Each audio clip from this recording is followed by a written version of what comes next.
Agora ficou, parece todo mundo. Agora ficou legal. Agora sim, Agora nós temos 2 ângulos de câmera. Então, gente, gravando, então, uma boa noite a todos, né? Estamos aqui novamente nas proximidades do aeroporto de Bagé, na chácara do nosso amigo, grande amigo Rodrigo, né? Com o Auridian gravando mais um podcast. E hoje com assuntos variados, né? Vamos falar sobre a violência nas escolas. E como é que foi o decorrer da semana que acharam do nosso último vídeo do Red Pill, Rodrigo? Bom, o meu modo de ver, e o Red Pill, como a gente já tinha dado ênfase no podcast anterior, ele se insere nessa questão da violência nas escolas também, né?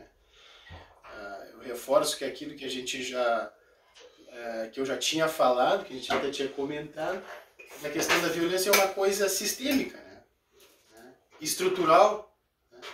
Então, a violência nas escolas, ela perpassa, tá? Ela é um reflexo da violência na sociedade humana. Não diria que não é somente da questão brasileira, mas humana.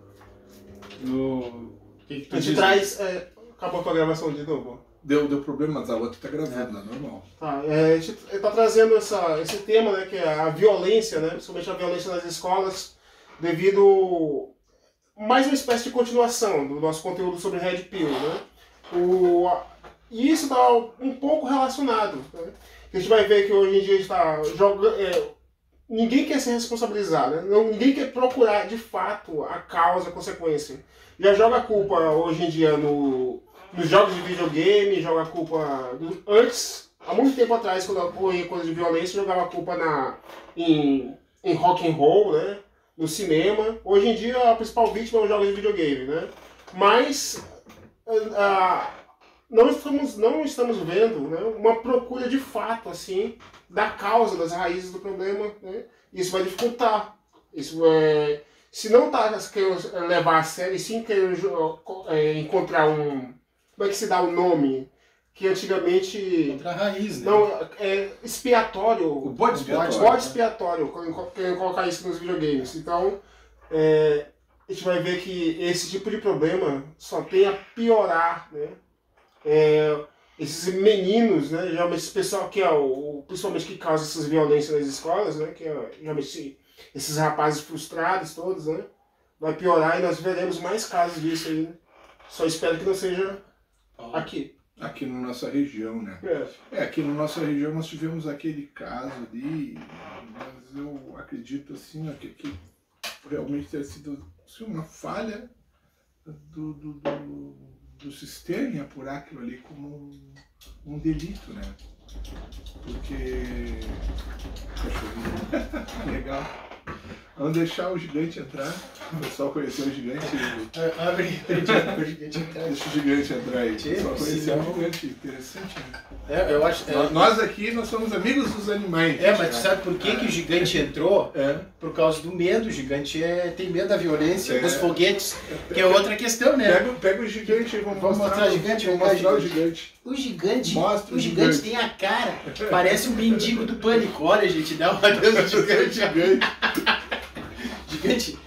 Gigante, tu não tomasse banho hoje. Semana passada, como o tema era Red Pill, né? E nós tínhamos que debater, né? Nós tínhamos convidado o Smirnoff para participar do podcast, né? Hoje nós temos a participação do nosso amigo... Aliás, semana passada era não foi o Smirnoff, foi o Campari. Só ele é assim, né? Né? Hoje nós temos a presença ilustre do Smirnoff. Eu, particularmente, eu me sinto mais lisonjeado e mais à vontade com uma vodka. Vodka? Uma vodka. Tu já foi apresentado para vodka. Do que com alguma coisa mais, digamos assim, anglo-saxã. Eu tô tomando, como eu sou um bom brasileiro, eu tô tomando aqui um gorotezinho, gente, mas aqui é chá, tá? Tá, mas eu fico... É um chazinho que eu botei aqui, ó. Não é gorote, tá, gente? É um chazinho. Pode escrever. Se eu começar a me alterar aqui, vocês vão ver aqui Não. Que não é chá, né? Não, aí tu vai... E aí vem ao encontro do nosso assunto, violência, né, tia? Então, assim, como a gente estava falando, eu acredito que é uma coisa sistêmica, e o mundo ele tá mais violento, né? Como eu já falei anteriormente, né? Primeiro pelas questões, o que norteia, eu acho que grande parte da violência que a gente está tendo no mundo hoje, são as questões da materialidade, né? A materialidade, a escassez material, né, é que está causando um grande problema, uma grande ansiedade, né, das pessoas diante da incapacidade do não nortear um futuro material, que a nossa sociedade hoje, infelizmente, filosoficamente, ela é muito pautada pela materialidade. Então, quando tu não tem a materialidade, o medo de não tê-lo, isso traz uma inconsistência, uma angústia nas pessoas muito grande. E isso tem causado e descambado para uma certa violência. Claro que isso não justifica tudo, né? Mas isso tem essa questão do liberalismo econômico, exacerbar o individualismo, né? E colocar aquela velha máxima do ter em cima do ser das pessoas. Isso tem causado uma competição muito latente, muito dura, e toda a competição leva a alguma forma de conflito, né, Chico? Então, porque, né? Então agora eu vou deixar para o Oliveira também complementar. Assim. Eu não sei muito, eu não sou da área da filosofia e sociologia como vocês aí, mas o que eu vejo, né, no mundo, né, ataques em escolas têm acontecido ao redor do mundo todo, né? Mas não tanto quanto na América do Norte, né? Japão já aconteceu, nos anos 90 ali já teve casos, a Europa já teve casos também, mas o que parece uma colmeia de ataques aos Estados Unidos, né? Sempre com isso, tá? O que é que tem em comum, assim, né? Cara, é o nosso jovem, tipo, sem expectativa, né? E logo no mundo que nós temos hoje, que tem essas redes sociais que vangloriam quem tá lá bonitão, quem tá com o melhor filtro, quem tá com a melhor foto, né? Que tá aparecendo, que tá ganhando like, que tá sendo vangloriado, né?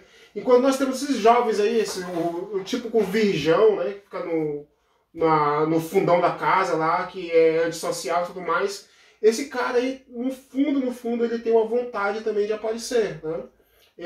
Isso não acontece muito, né? Aí eu tô sendo bem minimalista, eu acho, né? Ou bem simples, né? Que eu acho que quando o jovem, né? O jovem rapaz aí parte para isso, né? Ele tá querendo simplesmente aparecer, né? Aparece, ganha a mídia dele lá e a mídia dá isso, né?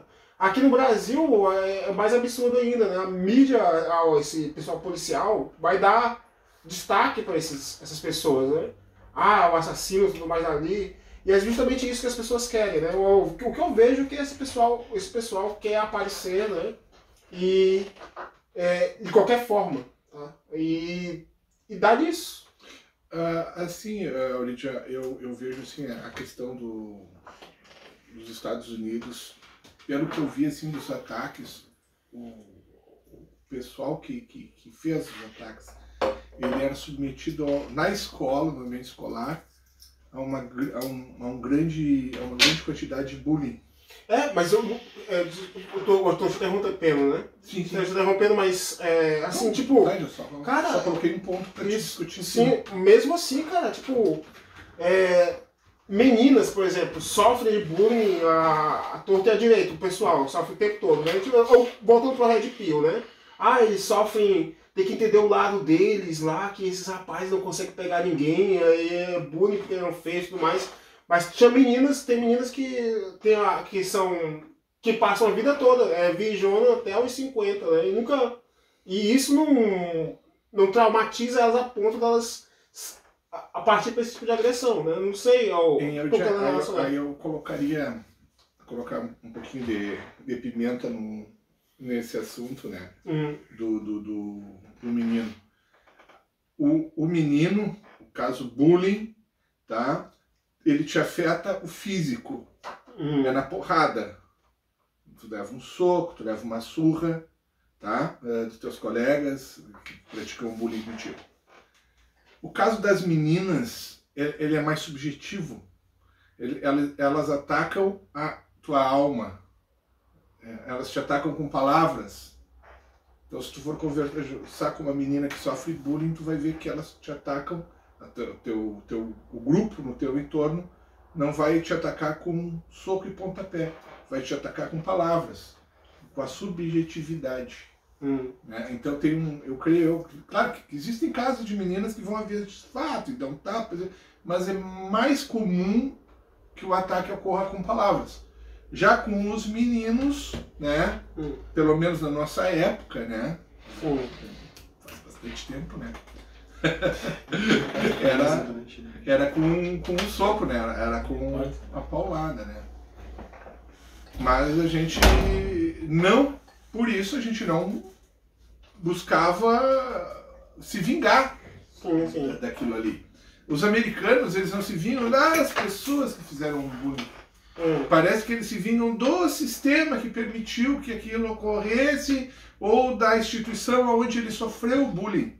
Porque muitas vezes ele vai lá 20 anos depois, 30 anos depois, lá com uma arma lá e faz aquelas coisas todas. Eu não tenho os dados aqui, cara, mas até onde eu li, muitos desses casos aí, esses caras que cometeram as atrocidades, eles eram também os praticantes do bullying. Tá? Eles sofriam bullying, mas eles praticavam. O caso do rapaz que é aqui em São Paulo, né? Ele era praticante do bullying, ele que fazia o bullying. Tá? Ele podia, eu acho que tinha consequência. É uma coisa que deve ser mais estudada, né? Mas tem uma consequência, mas é ele que fazia o bullying também. Mas eu acredito também, né? Mas eu acredito que isso é uma doença psicológica, tá? Que traz porque a gente está vivendo uma sociedade invada, repleta de violência. Uma violência simbólica, eu diria mais. Né?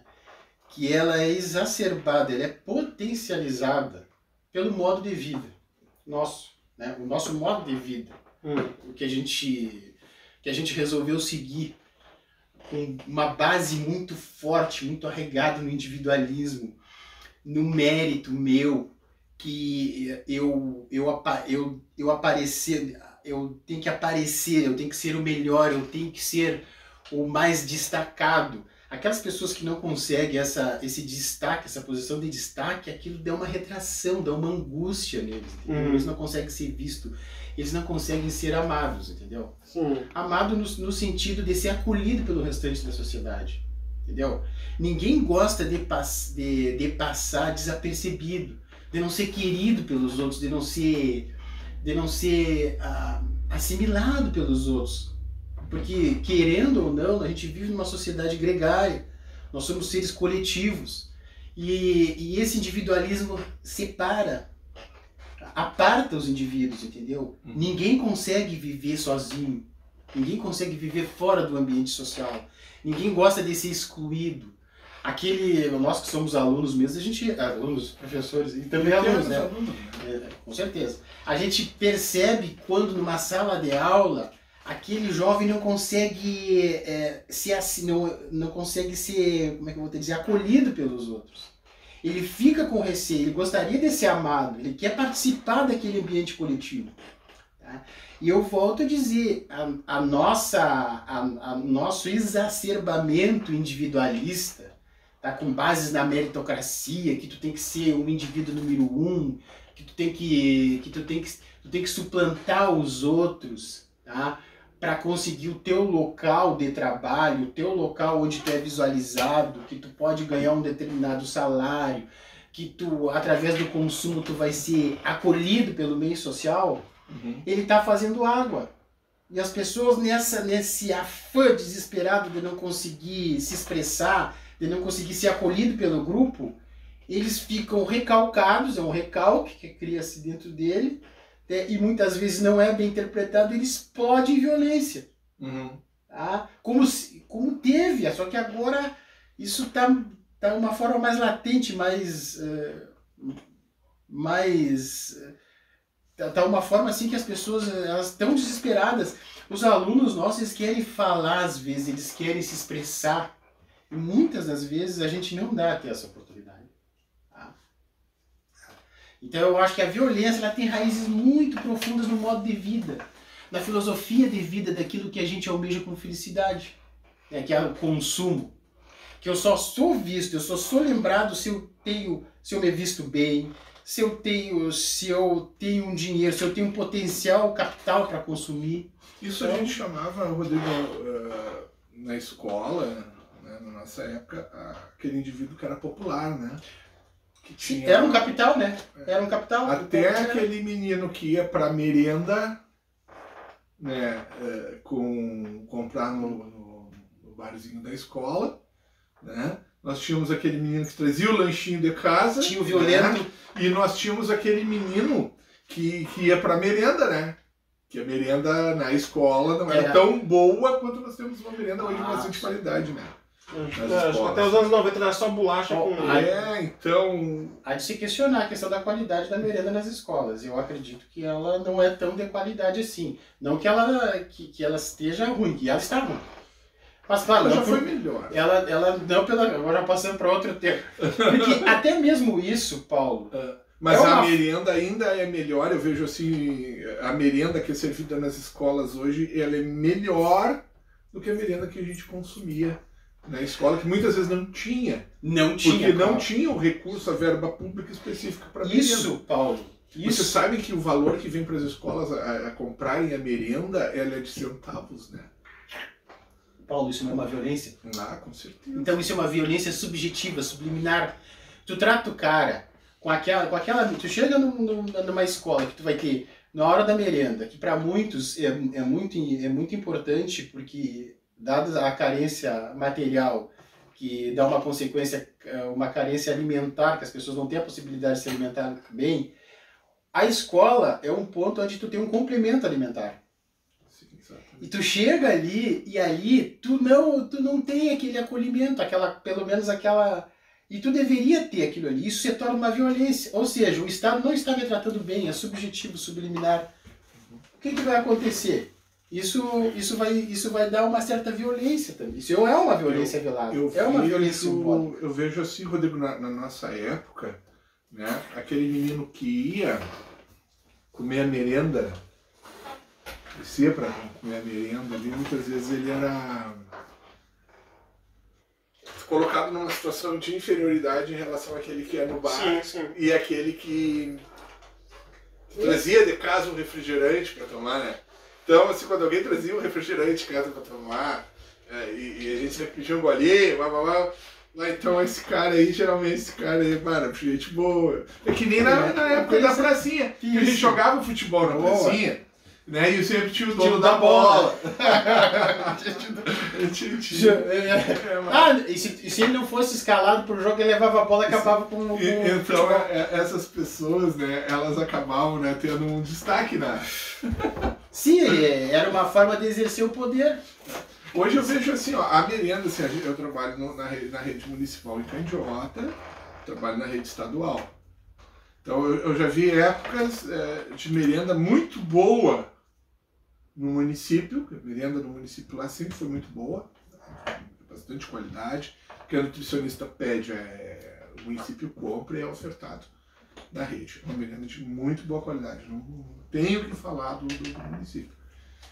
Já no estado, Rodrigo, eu já estive na posição de direção, né?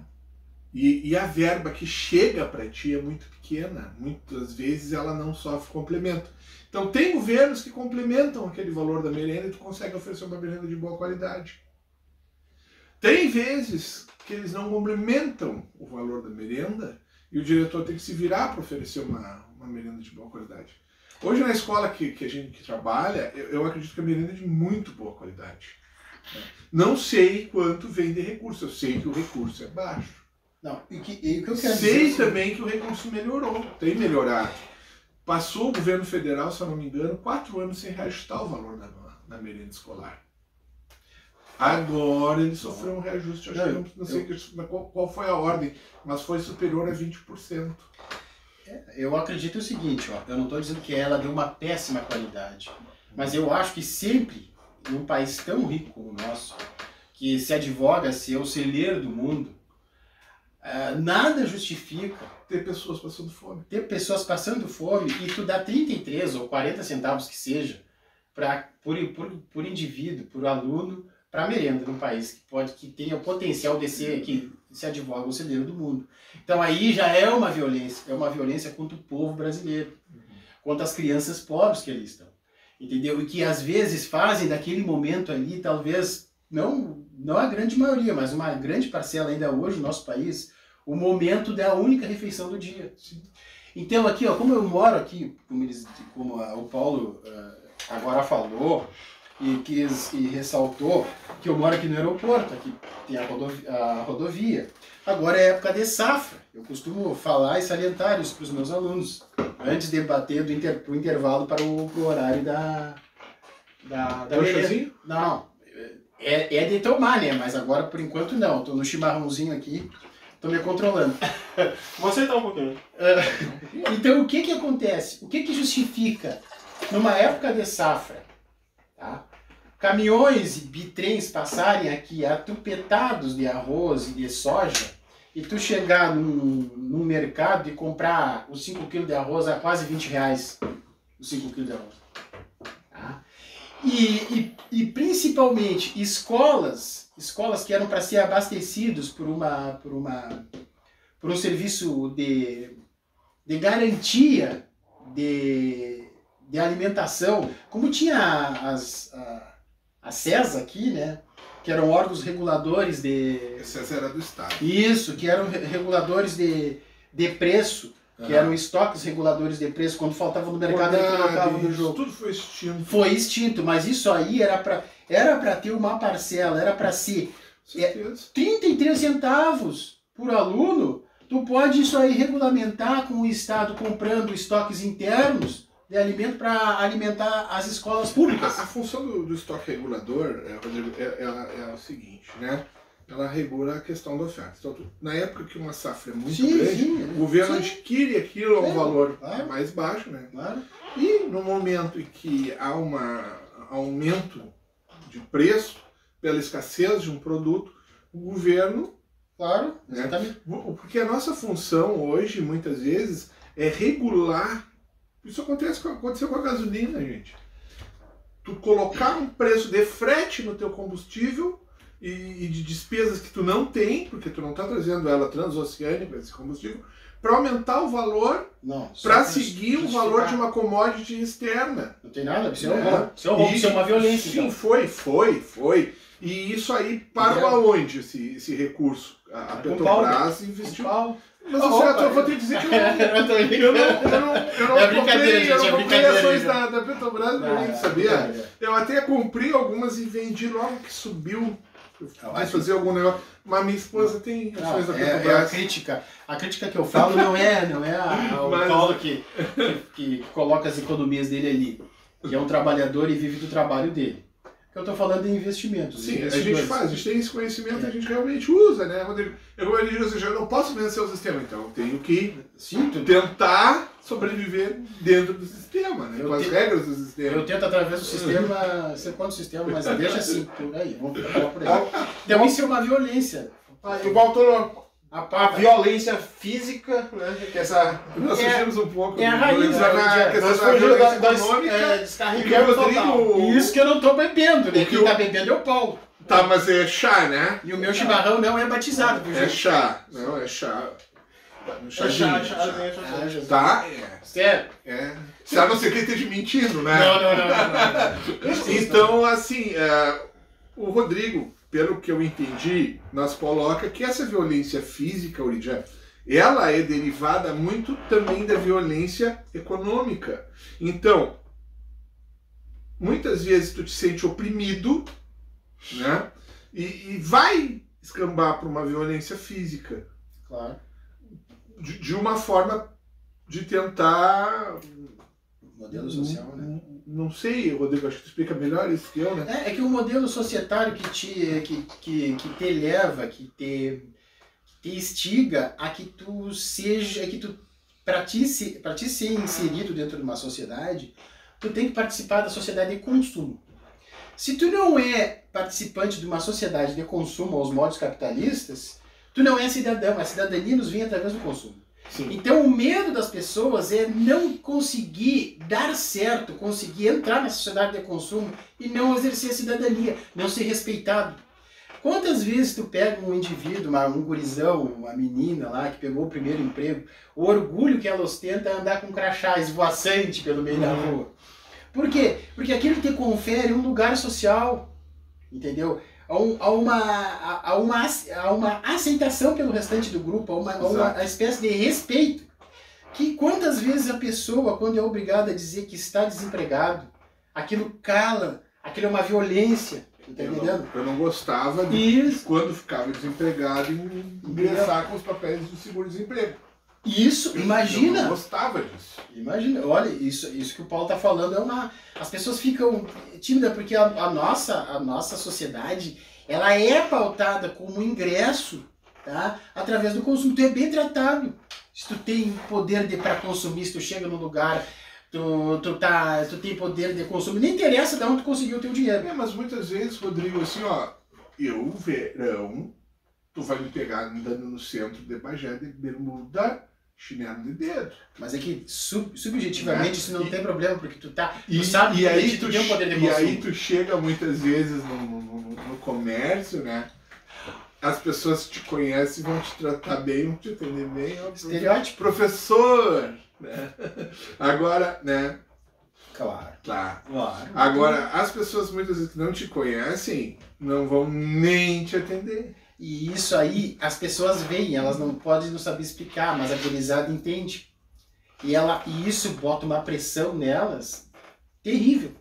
Porque tu já pensou, eu não vou ser assimilado, que menina que vai olhar pra mim, que futuro, que perspectiva que eu vou ter se eu não entrar nessa sociedade de consumo. Então isso escamba pra violência. Aí eu entro com essa frase aqui, ó. Pra encerrar, falta quanto? Porque eu vou... 30. E aí? Tu entendeu a frase?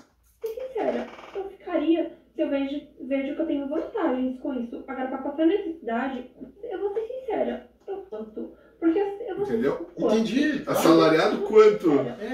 Sim, claro. Mas hoje em dia, inclusive até o assalariado já tá ficando luxo. Né? Sim. Por uma outra questão, por um outro debate que a gente vai suscitar numa próxima live, talvez, que é a respeito do mundo do trabalho e do emprego. Né? E agora, por hora, esse é um assunto interminável que renderia vários podcasts a respeito da violência. A gente deu uma pincelada a respeito só do tema, mas eu acho que... Eu acho que é interessante, nós vamos inserir um texto aqui e de repente depois tu termina falando sobre esse texto, Rodrigo. Eu achei bem interessante. Inclusive a gente trabalhou esse texto essa semana, foi bem aceito, né? Em sala de aula, né? Vamos ver aqui. Freud define o ser humano como um animal essencialmente egoísta, violento, agressivo, destrutivo e dominado por forças que fogem ao seu controle.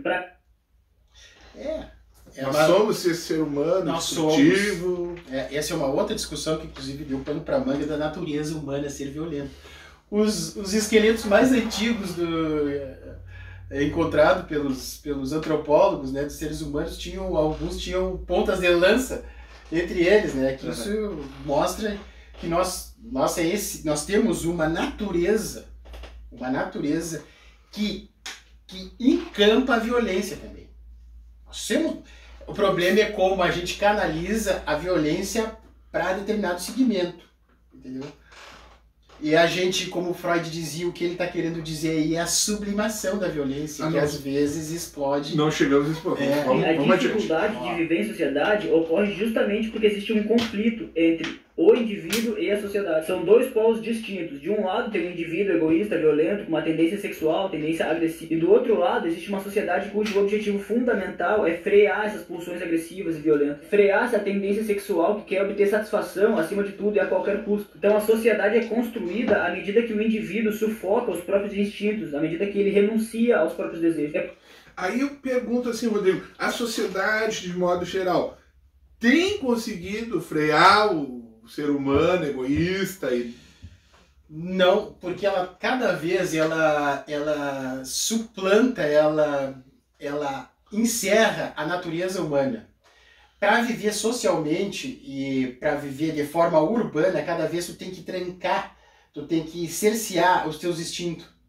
Então o que acontece? Tu para te viver em sociedade, tu travar todos os teus instintos, tu tem que colocar ele lá no fundão do teu subconsciente e sublimar essa violência. E por vezes o cara no trânsito, o cara de tanto sublimar aquela violência, para viver de forma urbana, com problemas em casa, com o marido, ou a esposa, ou os filhos, ele tem uma fechada no trânsito. Qual é o nome daquele filme? Dia de Fúria. Dia de Fúria. Isso é uma sublimação da violência. Entendeu? Às vezes tu consegue, por exemplo, olhando um campeonato, ou uma luta de MMA, ou um futebol, tu sublima. E às vezes tu deixa extravasar, por vezes, falando muitas barbaridades para um juiz de futebol. Tu bate na mesa, as pessoas te olham assim, mas eu não conheci esse Rodrigo. Então, Rodrigo, é esse gasto que o Estado tem muitas vezes em dar pro povo um carnaval. Oportunizar um carnaval, importante. Oportunizar um campeonatozinho amador de futebol, né? De ter mais horas aula de educação física na escola. A lógica do carnaval é essa também. De tu extravasar e ajudar um pouco o indivíduo a sublimar. A sublimar e canalizar essa violência. Mas eu vejo assim, ó, a sociedade também erra muitas vezes, assim, aqueles ditos civilizados, né? Estados civilizados, né, e que pregam paz e tal, e ONU e não sei o que mais, muitas vezes eles são os primeiros a agredir lá uma civilização lá, em busca, né, de recurso e matéria-prima para manter a sociedade dele. Eu acho que esse assunto aí, isso aí é muito bem complexo, né? Essa é a raiz, tu tá indo na raiz. Claro, eu só tô jogando, né, uma sementinha. Mas eu acho que agora, como tá em ordem de a gente se estendeu demais. Terminamos a fala do menino aqui ou a gente encerra aqui? Eu acho que é melhor então tu colocar desde o início. Colocamos desde o início e deixamos correr toda. E aí já se despedimos e... Define o ser humano como um animal essencialmente egoísta, violento, agressivo, destrutivo e dominado por forças que fogem ao seu controle. Para ele, a dificuldade de viver em sociedade ocorre justamente porque existe um conflito entre o indivíduo e a sociedade. São dois polos distintos. De um lado tem um indivíduo egoísta, violento, com uma tendência sexual, tendência agressiva. E do outro lado existe uma sociedade cujo objetivo fundamental é frear essas pulsões agressivas e violentas. Frear essa tendência sexual que quer obter satisfação acima de tudo e a qualquer custo. Então a sociedade é construída à medida que o indivíduo sufoca os próprios instintos, à medida que ele renuncia aos próprios desejos. É por isso que o Freud fala que civilização é repressão. Só existe sociedade se existir a repressão, a tendência sexual, o impulso agressivo do indivíduo. Mas quando o instinto é reprimido, ele não desaparece, ele só fica latente, mas ainda está esperando a satisfação. E é daí que surge a sublimação, que é uma forma de satisfazer os instintos, mas de uma forma socialmente aceita. Então a tendência agressiva vai ser satisfeita através do esporte, do futebol, do boxe. Os impulsos podem ser sublimados através do trabalho, da arte ou de qualquer outra coisa. E como a civilização é repressão, o ser humano sempre vai buscar uma forma de mitigar esse sofrimento produzido pela repressão da sociedade. E essa mitigação pode ser feita através da distração, que é um meio para reduzir a nossa miséria. Ou então através de substâncias embriagantes que nos fazem insensíveis a esse mal-estar, a essa repressão. Mas ele fala que a satisfação de uma pulsão selvagem é muito mais intenso do que de uma pulsão domesticada, sublimada. É muito mais prazeroso a satisfação da pulsão em si do que da substituição dela. Esse, para quem não pegou muito que a gente está falando, mas não está dizendo da onde a origem dessas ideias, é Freud, né, gente? Esse é o Freud, a questão das pulsões, da sublimação, né, e a questão da violência como uma característica humana. Existe a violência, ele detecta a violência, tá? Mas ele não é contra a institucionalidade e o poder coercitivo como modo de frear a violência, porque ele diz o seguinte: a única forma de nós vivermos em sociedade é ter essa coerção. A única forma da gente viver nessa sociedade artificial na qual a gente vive, porque a gente vive numa sociedade artificial, a gente vive trancando nossos instintos, é através da coerção. O problema é quando isso hipertrofia, isso ganha uma magnitude muito grande. Aí daqui a pouco o cara vai explodir. É que eu vejo assim, Rodrigo, se nós formos levar o Freud, pega a letra, nós vamos pensar assim, ó, nós somos indivíduos destrutivos, vivendo numa sociedade que ela tenta ser construtiva, trancando esses... Os impulsos. É como se eu prendesse um cachorro brabo e não deixasse ele sair pra rua. Mas o problema é que uma das lógicas é o seguinte, a gente evoluiu muito rápido e os nossos instintos não acompanharam essa evolução. Exatamente. Só que isso aí nós acho melhor nós vamos terminar. Vamos dar o crédito pro rapaz, né? Esse menino aqui é bem jovem, né? Muito bom, né? TikTok é @Thiago Palomínio. Palomínio, A gente pode botar no nosso... a gente dá pra botar no... e é muito legal para o pessoal, ele tem umas... E a gente vê assim, ó, tanta gente fazendo tanta besteira no TikTok. Vê um jovem fazendo um troço interessante. E ele é muito claro. Muito legal, né? E os jovens gostam de ver isso. E eles deveriam ver mais. E ter esse tipo de assunto, inclusive em sala de aula. Mas, por enquanto, por hoje, eu acho que é só, né? O Auridia já tá ali, acho que já nos largou depois assim, bom. Passamos os 30 minutos já, né, Auridia? Só para vocês se simplificarem, eu e o Rodrigo, nós somos o indivíduo, o Auridia é o nosso sistema, né? Então tá, gurizada. Então, uma boa noite, até a próxima. E na próxima nós vamos discutir o quê? Nós vamos discutir o trabalho, gente. Amanhã é o dia do trabalho. Vamos falar sobre o trabalho. Um abração, boa noite. Boa noite a todos. E até agora a próxima. Tchau, gente. Vamos falar que vai achar que